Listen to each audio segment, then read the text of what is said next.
Hi, this is Jose Palomino with another episode of the Revenue Throughput Podcast. Our guest today is Ian Altman of Same Site Selling. Really listen in on this one because there's going to be some incredible insights in terms of how to really change the paradigm, the way you approach B2B sales, how you approach prospects, how you think about them, and how you can engage with them in such a way that it puts you on the same side of solving the same problem. This kind of partnership will lead to a deeper relationship, more sales, and more satisfied clients. So let's get Ian on the call right now. Hey, Ian, welcome to the Revenue Throughput Podcast. Thanks so much for having me here. Well, Ian, I think one thing that's very helpful for our audience to get full context, simple question, who do you work with primarily? And I'm sure there's a wide range of people, but who do you primarily focus on and what do you primarily do for them? And we'll take it from there. So most of my clients are in the B2B, business to business side of the sales and business growth world. And it's typically people who are running sales organizations or CEOs of small to mid-sized companies. I work with clients that range from small businesses through multi-billion-dollar multinationals. And the only exception to that B2B space is the high net worth wealth management practices, because the way that individuals make those decisions tends to be very similar to how B2B customers make decisions. And so what I help these people do is shift the focus from price to value, condense the sales cycle, better earn attention, and really avoid being commoditized. Okay, well, wow, those are worthy objectives, and I'm sure the art of doing it is the whole thing, right? Like this it's not, if it were easy, everybody would be doing it, and they're not. Now, what's interesting about that too, when you talked about that high net worth individual, and I won't focus on that primarily, but it really describes when the sale is complex or involves other voices.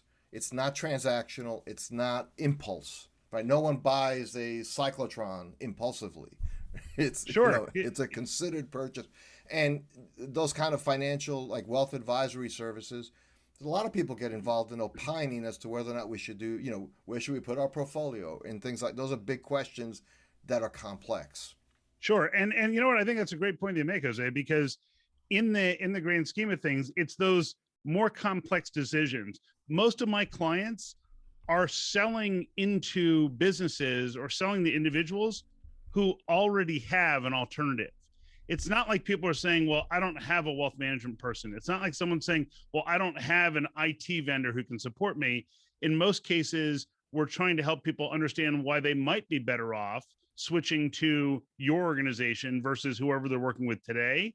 And those complexities bring some nuances where really the individuals need to be focusing, anybody who's selling these types of products and services needs to focus on what's important to the client rather than here's our pitch deck. Let me tell you about us, because here's a newsflash. No one cares about us. They just care about their own needs. Well, that's interesting. And you have a book out, Same Site Selling, and of course that's the name of your academy as well. That, I feel like there's a big idea in those three words. So if you could just expand on why you chose that titling. Sure. So I co-wrote Same Site Selling with a guy named Jack Quarles. And as most people would guess from Jack's last name, Quarles, Jack is a guy who spent 2 decades in purchasing and procurement. And Jack and I are dear friends, and he contributed tremendous insight into the book. And what we looked at is that almost every book that's ever been written about sales, every methodology uses one of two methodologies. It either uses a game metaphor or a battle metaphor. And in a game metaphor, there's a winner and a loser. So I guess that means that your client would be the loser, which doesn't make a lot of sense. Or if you use the battle metaphor, the loser dies. And then we wonder why we have these adversarial tensions between buyer and seller. And the approach that Jack and I took was more, think of it as the buyer and seller are putting a puzzle together. And so it's all about finding the fit and seeing if my puzzle pieces align with your puzzle pieces. If so, we can create a beautiful piece of art. But if they're not the right fit, then if we try to force the fit, you're not going to end up with a nice picture at the end of it. It's still going to be a mess and it's not going to work. So it's about finding that fit and taking that collaborative approach that's all integrity based, that says the client's outcome is more important than the sale. I want you to just, I want to restate that because I think that's a really, like, that's a pithy quote, right? The client's outcome is more important than the sale. Right? Correct. So, okay. So now, and so I guess the same side idea is that I'm on the same side as my client. We're not exactly. We're not sitting opposite on two sides of a table in an arm wrestling match. We're sitting side by side at a table with our puzzle pieces out on the table, trying to see, hey, is this going to fit? Do we have all the pieces we need? Are we missing a puzzle piece? Because if I know that we can't put this puzzle together, it's my job as the seller to tell you, here's a risk. And in fact, if as the seller, here's the interesting part. One of the things I ask people in sales, I say, so I want you to think of the buyer-seller interaction. It starts at the initial contact. At the finish line, we're all high-fiving and celebrating, popping champagne. What's the finish line? And most people in sales will say, well, it's the contract. It's getting the order. I say, great. What would your client say is the finish line? And some people will say, well, it's delivery. And I say, well, it's not even delivery. It's results. Because if you don't get the results that you're looking for, you're probably not interested in it. So then I ask people, okay, so if you were the customer, which vendor would you rather work with? The vendor who's focused on the sale, or the vendor who's asking you questions about what we're going to measure in terms of results?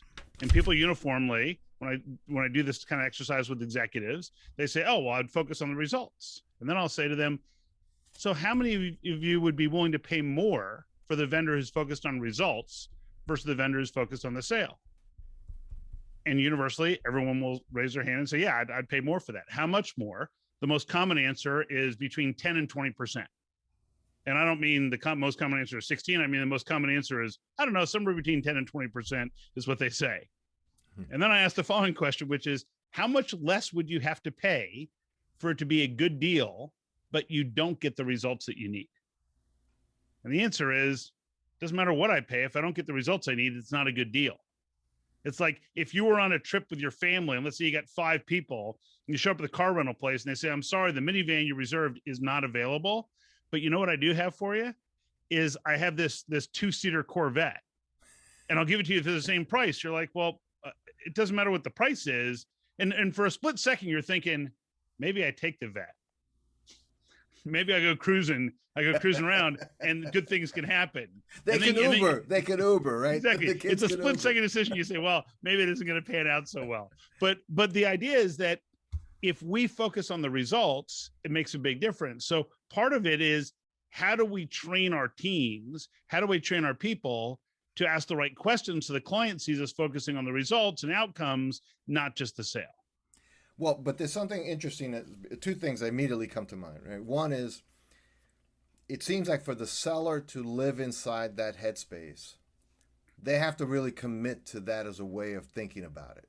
Absolutely. They can't just take on, like, you can train, maybe this is how you sound like a same side seller, but that will fail under the weight of the pressure of real life. It just won't. You can't fake it. You can't fake it. And so questions that people ask are questions like, so if you were the buyer and I was selling whatever, some piece of software, some service, some whatever, I would say to you, well, Jose, what can we measure 6 months down the road so that you and I know that this was a worthwhile investment, that you made the right decision?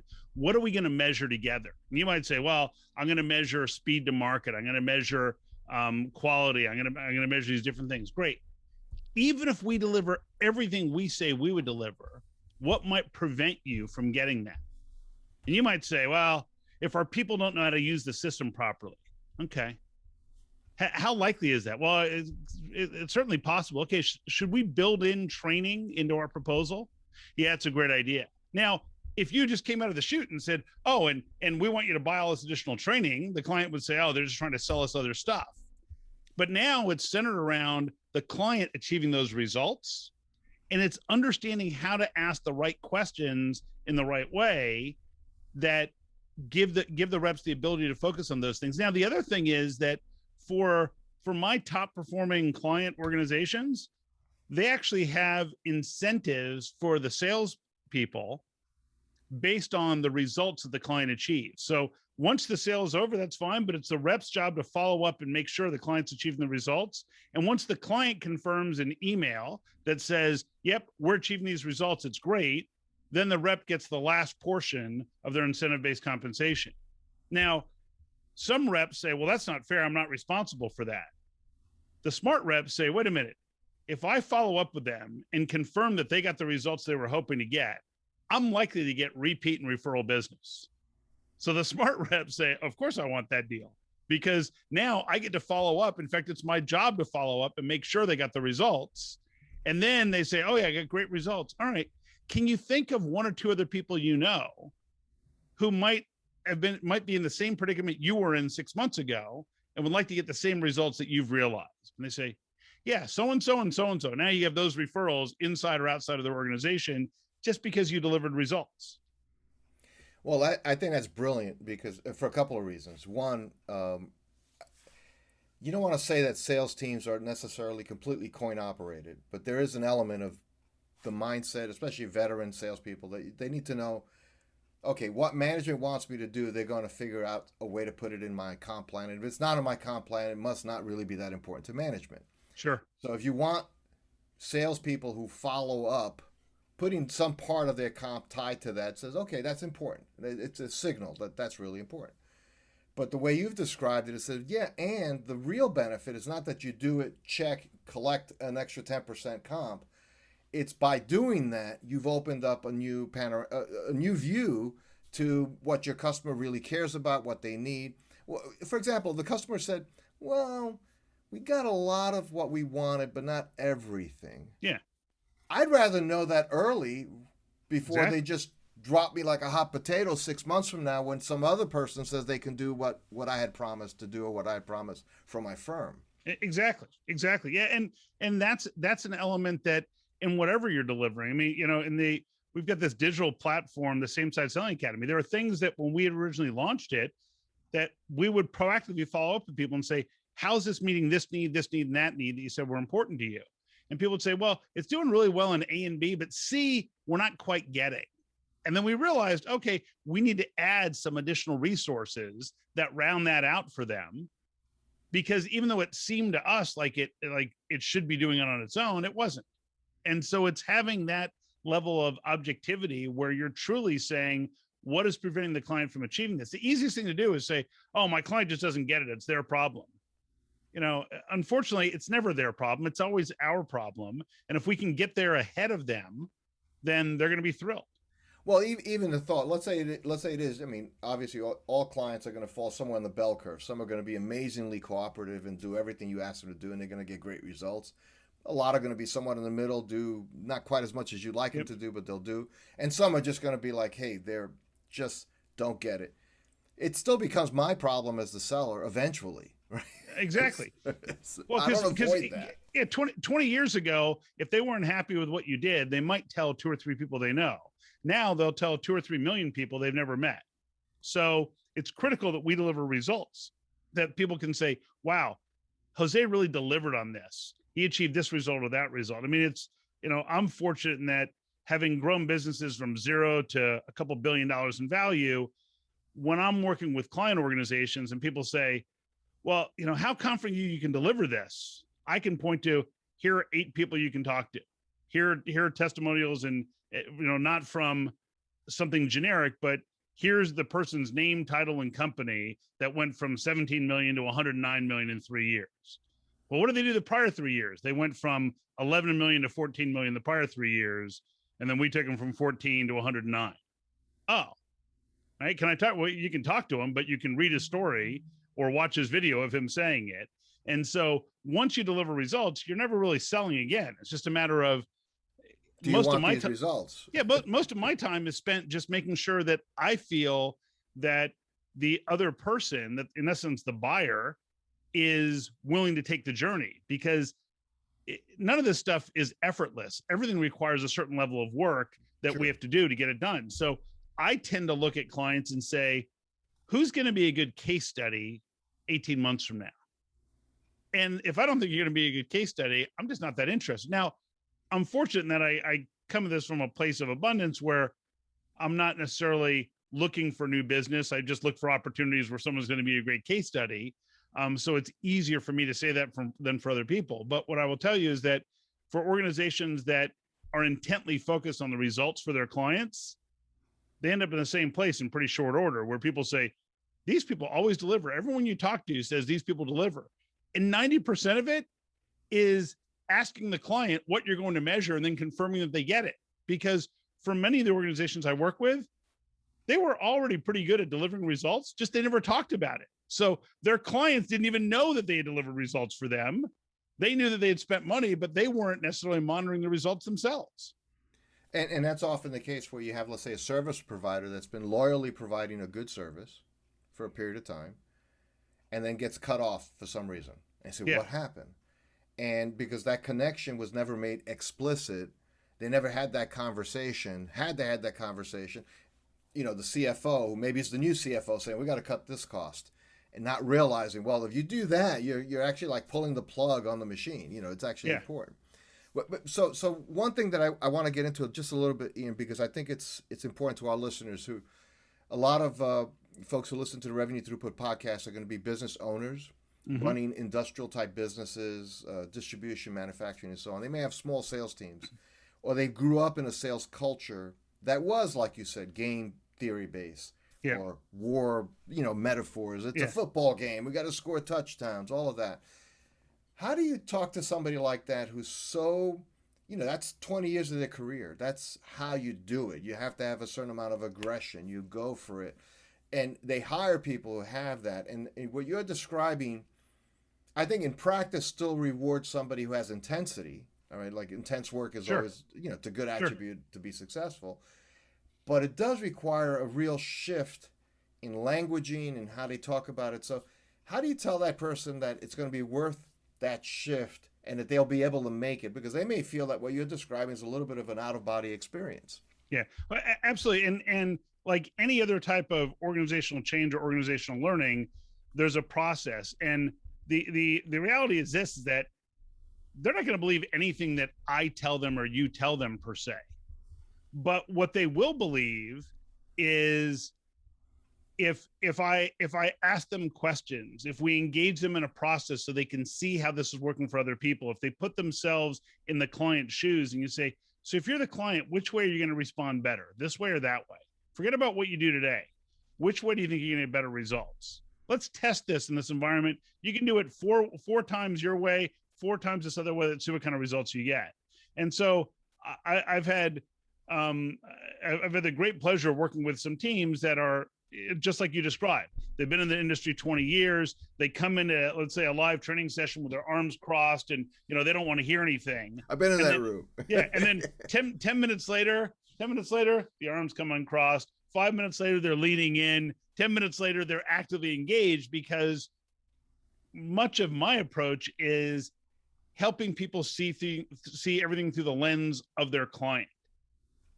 So very often people in sales suffer from what I call axis displacement disorder. It's a different version of ADD. Okay. And in axis displacement disorder, that's where they believe that the axis of the earth has shifted and the world revolves around them.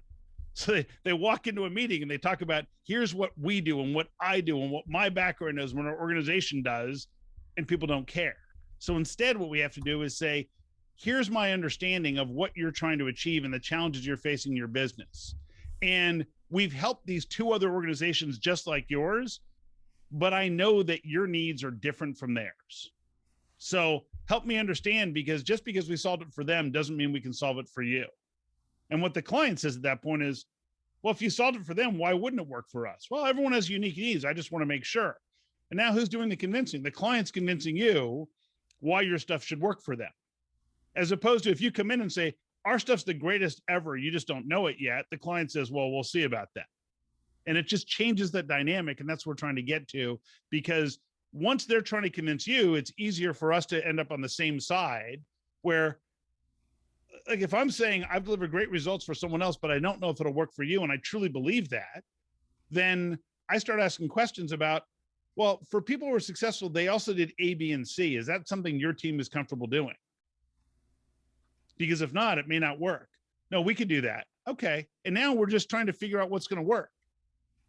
Wow. Well, that also raises the question, and you talked about your colleague who wrote the book with you, right? Jack. Yeah. And Jack Quarles. So sometimes the getting on the same side.